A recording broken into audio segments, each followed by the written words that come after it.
Glória ao nome de Jesus, eu quero lhe cumprimentar com a paz e com o amor que excedem todo entendimento, amém? Vamos para cima, para mais um vídeo aí, para a glória de Deus, vídeo este hoje de mensagem bíblica. Vamos entrar na terceira carta do apóstolo João, parte introdutória da terceira carta do apóstolo João, amém? Lembrando que agora na nova metodologia estamos apresentando o louvor, a frase, o capítulo todo, tá?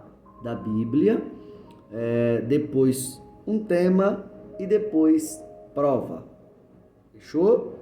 Então você que está entrando agora aí, novo aluno, ainda não pegou aí essa nova metodologia, eu estou explicando para que você venha gravar, tá? E nós estamos com turmas aí presenciais no nosso curso intensivo de desenvolvimento cristão, fechou? Turmas de segunda, tá?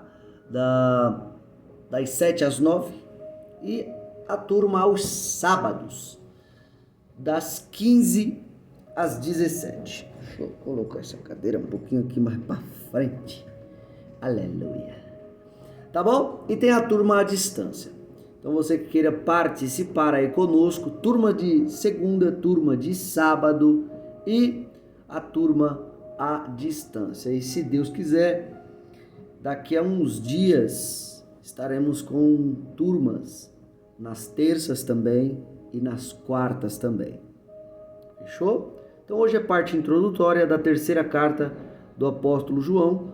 Acredito que não vai precisar nem abrir a terceira carta, porque hoje a gente vai falar um pouco do que estava acontecendo na época, data, tema da carta, objetivo da carta.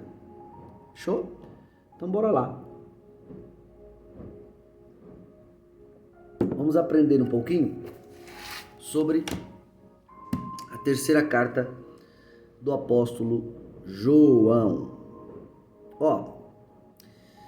Vamos começar pela data. A data tem pelo menos 3 datas aí aproximadas. De 80 a 90, é importante que você anote para que você não perca as informações e possa lembrar dessas informações, principalmente no dia da prova, tá bom? Então, primeira data, de 80 a 90 depois de Cristo. Segunda data, de 85 a 95 depois de Cristo. E a terceira data da terceira carta do apóstolo João é de 90 a 95 depois de Cristo. E talvez você pergunte, por que existem essas 3 possíveis datas? E por que vai de 80 até 95? Essa data. E nós iremos explicar aqui o motivo que tem como fundamento essas datas. Não há em 3 João nenhum indício do conflito cristológico que se avulta ou que aparece em 1ª e 2ª João, tá bom? Sendo provável que 3 João tenha sido escrita antes daquelas cartas, talvez nos anos 80 do século I, antes de o conflito cristológico tornar-se muito intenso. Então observe aqui logo nessa primeira informação. Por mais que a terceira carta do apóstolo João ela se pareça com a segunda, você vai observar que na segunda tem um conflito cristológico ali. Qual o conflito cristológico, irmão Cleberson? Se você me acompanhou no nível 1, você sabe que nós falamos sobre o docetismo, Nós falamos sobre o monofisismo, tudo conflito cristológico. Falamos sobre o Concílio Ecumênico de Calcedônia no ano 451. Então, tudo conflito cristológico. Agora, qual a diferença da terceira carta? Na terceira carta não tem conflito cristológico. O conflito da terceira carta do apóstolo João é de liderança. Então, observe, a gente já começa a perceber que por mais que as cartas se pareçam, e se você quiser ver isso, pode ler a segunda carta do apóstolo João, aproveita que ela é bem curtinha, e depois, logo em seguida, lê a terceira. Você vai ver que as duas são muito parecidas, mas muito parecidas mesmo. Porém, o cerne, a espinha dorsal da segunda para a terceira muda, tá bom? O assunto principal da segunda para a terceira muda. Que na segunda o conflito é cristológico, na terceira o conflito é liderança. O assunto é liderança. Então aqui nós falamos do primeiro indício, do porquê ela talvez tenha sido escrita antes da primeira e da segunda carta. Que na primeira e na segunda o conflito é cristológico. A terceira não tem conflito cristológico, tá bom? Então aqui no primeiro ponto, não há em 3 João nenhum indício do conflito cristológico que se avulta, que aparece, que tem como tema em 1ª e 2ª João, sendo provável que 3ª João tenha sido escrita antes daquelas cartas, talvez nos anos 80, depois do século I, antes de o conflito cristológico tornar-se muito intenso. Agora vamos para o segundo ponto, a segunda data aí, tá? É também plausível que 3ª João tenha sido escrita depois de 1ª e 2ª João, talvez no final dos anos 90. Então, entende? Existe uma linha teológica que acredita que ela foi escrita antes, por causa do conflito cristológico, que tem na primeira e na segunda, e existe uma outra linha teológica que diz que ela foi escrita depois, justamente por causa do tema de cada carta, tá bom? E tem aí a terceira linha teológica, que diz que o apóstolo João escreveu essa carta na mesma época que redigiu 1ª e 2ª. Então observe, tem uma linha teológica que diz que escreveu depois, tem uma linha teológica que diz que escreveu antes, e tem uma linha teológica que diz que escreveu na mesma época da 1ª e da 2ª carta do apóstolo João. Essas informações são importantes, tá? Vamos continuar. As 3 cartas do apóstolo João se destinam às igrejas na Ásia, tá? As igrejas na Ásia, as 3 se destinam às igrejas na Ásia. Porém, por mais que se destinam às igrejas na Ásia, esta carta aqui tem um destinatário, tá bom? Se destinam às igrejas na Ásia, mas tem um destinatário. Esta carta aqui, da terceira carta. João escreveu essa carta em Éfeso, tá? Tema da carta, que talvez possa cair na prova. Tema da carta. Lembra do tema da segunda carta? Lembra? Qual é? Esqueceu, né? O tema da segunda carta é andando na verdade. Já o tema da terceira é procedendo com fidelidade. E a gente vai falar o porquê o tema também muda. Estamos aqui falando das diferenças da segunda para a terceira, por mais que se pareçam. O tema da terceira é procedendo com fidelidade, porque João vai elogiar, celebrar a fidelidade de um cristão aqui nessa carta, que a gente também já vai saber o nome dele. Continuando. Enquanto 1ª e 2ª João celebram verdades que unem todos os cristãos, 3 João lamenta a rivalidade mesquinha que coloca os cristãos uns contra os outros. Olha só, enquanto a primeira e a segunda carta vai falar sobre verdades que unem, que verdade é essa? Jesus, a doutrina do nosso mestre, nos une. Mas a terceira já muda o foco, vai falar sobre uma rivalidade mesquinha de lideranças.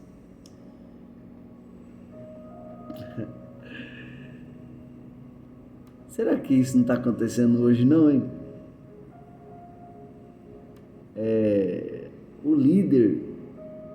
Os líderes aí das grandes igrejas falam bem, né? Um do outro. Falam para as pessoas visitarem a igreja um do outro, né? Você já deve saber a resposta. Então, ou seja, aqui o conflito é sobre liderança, rivalidade mesquinha entre as lideranças. E é cada coisa que você tem que ver e ouvir desses abençoados, que é triste, viu? Então, minha oração é que essas lideranças, ao invés de tanto brigarem entre si, que possam se unir, porque a igreja de Cristo na terra, ela ainda desconhece o poder que tem quando ela se une. Então a minha oração, se você é líder de uma grande igreja, ou se você é líder de igreja, é que você pare com essas brigas bobas, tolas, porque tem mais motivo para nos unir do que motivo para nos separar. Tá bom? Então que essa verdade chegue ao seu coração e que você pare de brigar. Você líder de uma igreja, de uma denominação, pare de brigar por tantos motivos bobos e fúteis, triviais. Vamos continuar. Diótrefes chegou a expulsar da igreja aqueles que não acatavam suas ordens. Quem é esse Diótrefes, irmão Clébios? Irmão Clébios, meu irmão, é Diótrefes, não é idiota não, tá bom? É Diótrefes.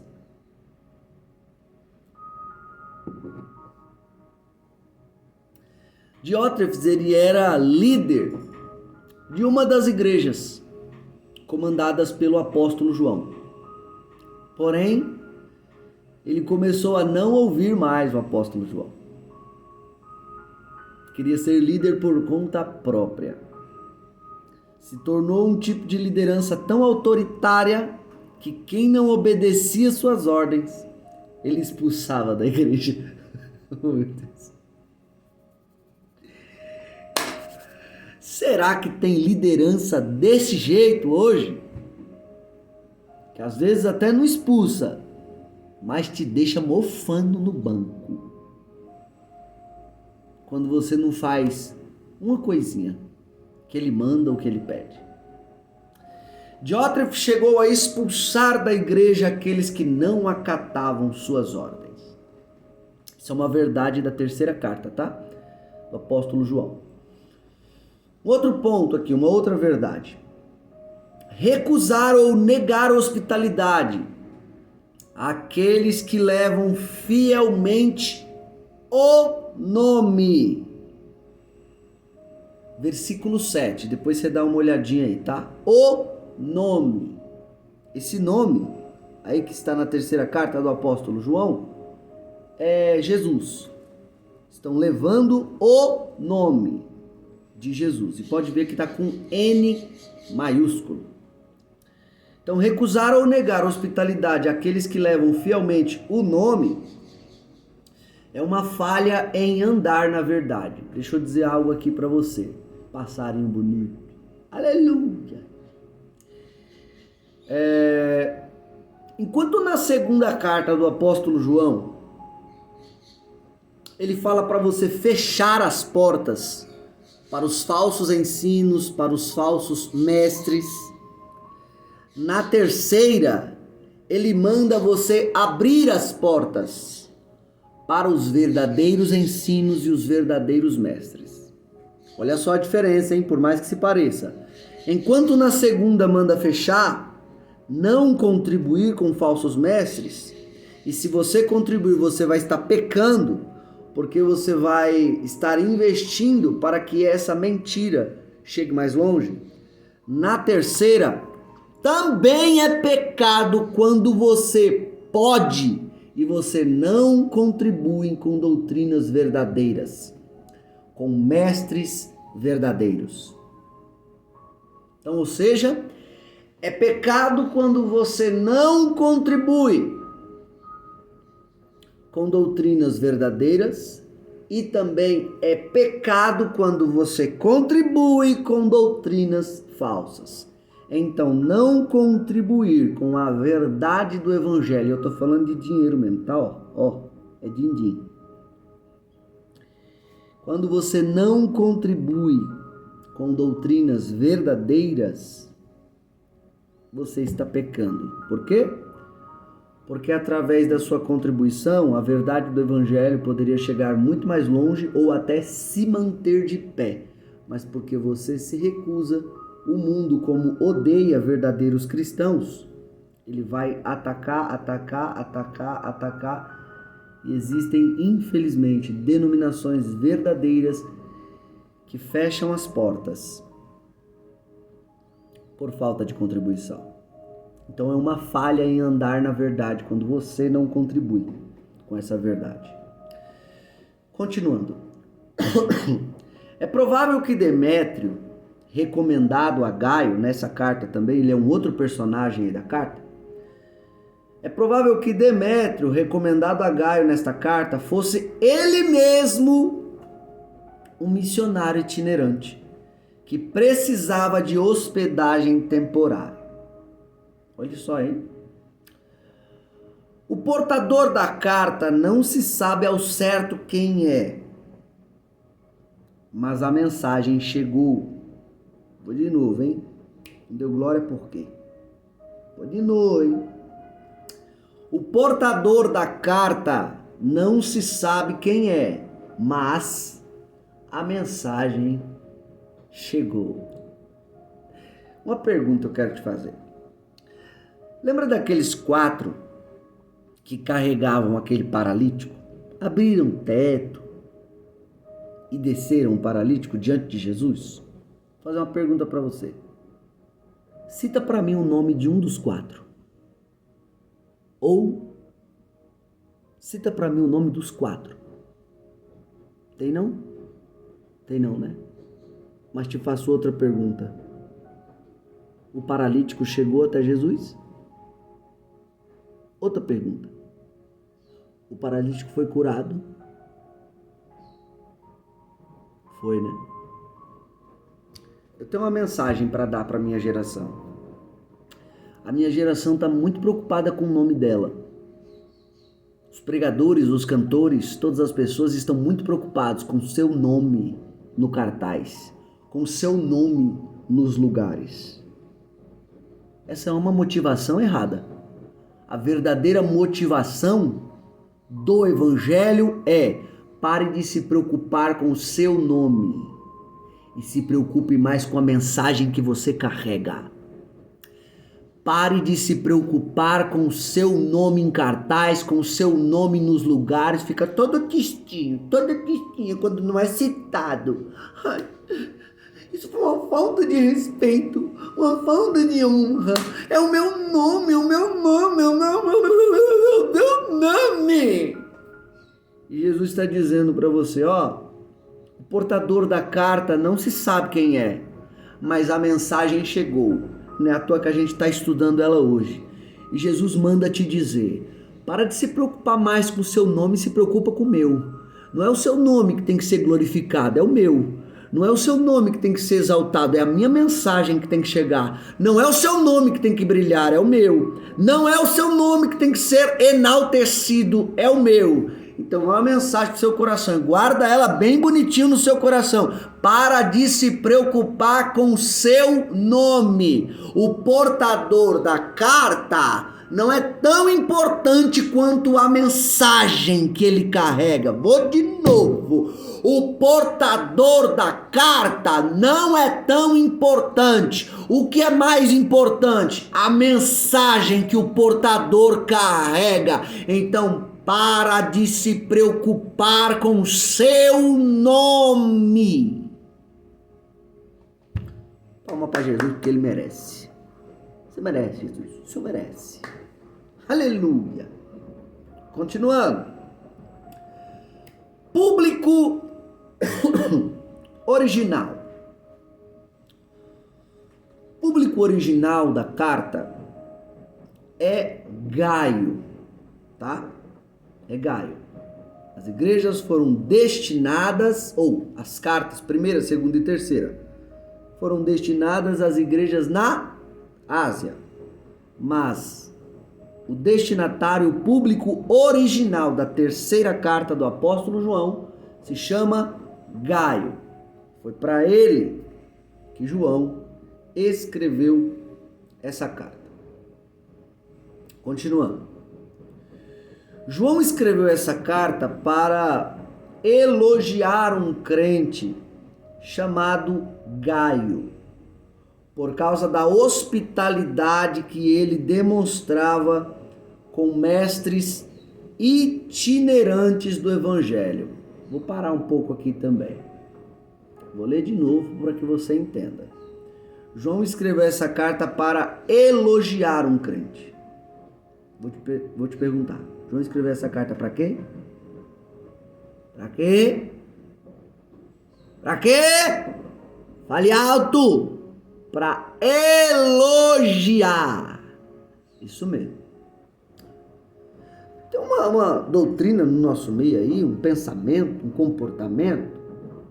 O pessoal diz assim, não pode elogiar muito não, porque senão a pessoa fica soberba.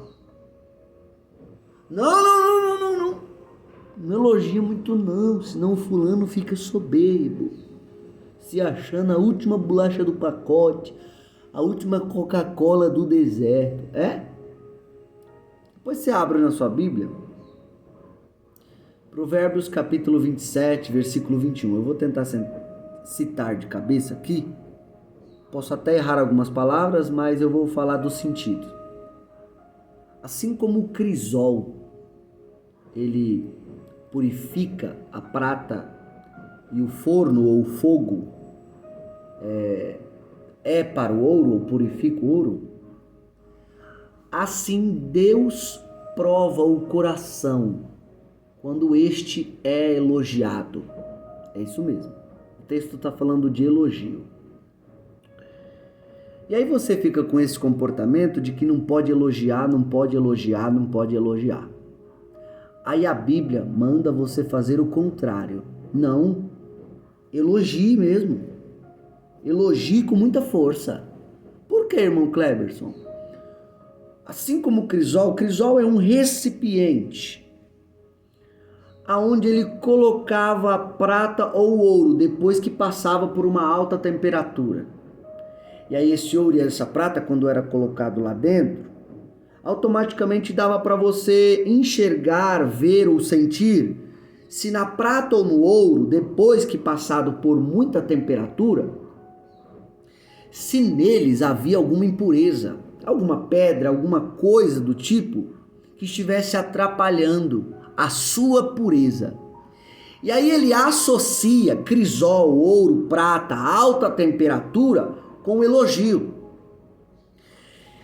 E ele está dizendo assim, é através do elogio que um coração ele é provado. Quando você elogia uma pessoa, quando você elogia alguém, se essa pessoa se ensoberbecer, ela apenas está mostrando o coração que ela já tinha. Se ela subir num pedestal e não quiser servir mais ninguém, ajudar mais ninguém, porque ela é o astro, ele é o astro. Cuidado. Deus apenas está mostrando para você o coração que essa pessoa já tinha. Sabe como que você descobriu isso? Através do elogio. Então, ao invés de você ficar reclamando porque alguém ficou soberbo depois que você elogiou muito, agradeça a Deus porque Deus te mostrou quem era essa pessoa. Não é para você parar de elogiar, muito pelo contrário.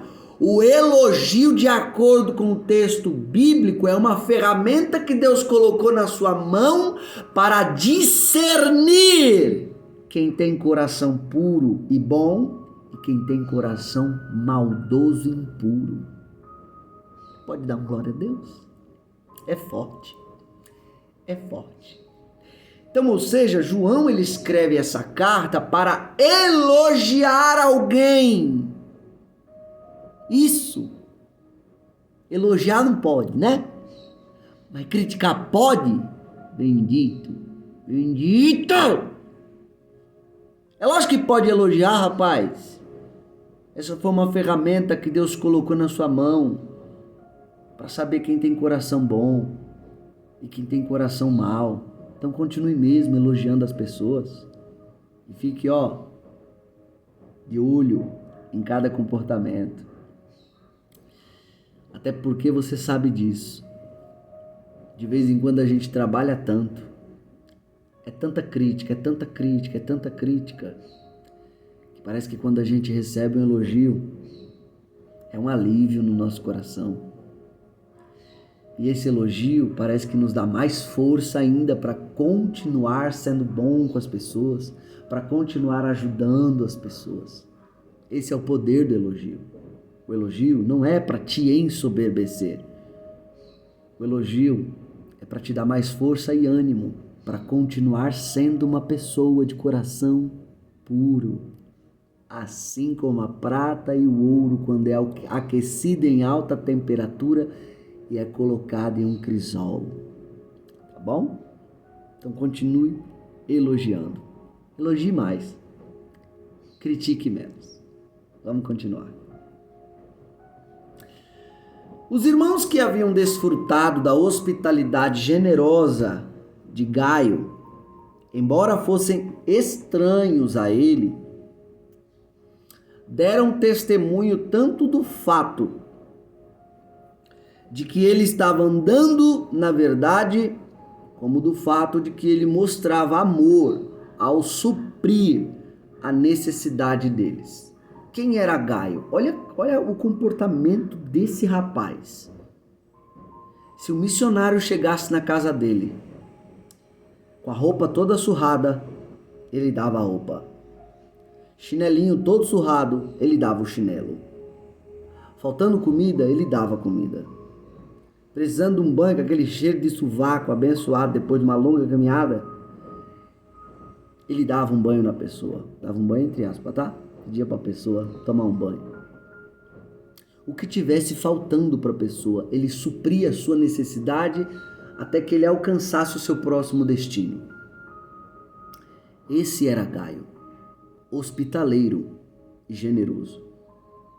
E alguém aqui na carta observa todo esse comportamento de Gaio e aí vai falar lá para João.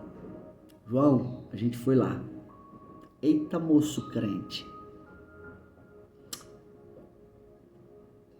Eita, rapaz que é generoso, que é hospitaleiro. E João, ele não faz com desgosto, não. Ele faz com tanto amor no coração que chega nos constrange, João. Chega nos constrange. Ele dá tudo que a gente precisa para que o nome de Jesus seja glorificado através das nossas vidas. A minha oração é que Deus levante mais Gaios, mais crentes hospitaleiros e mais crentes generosos.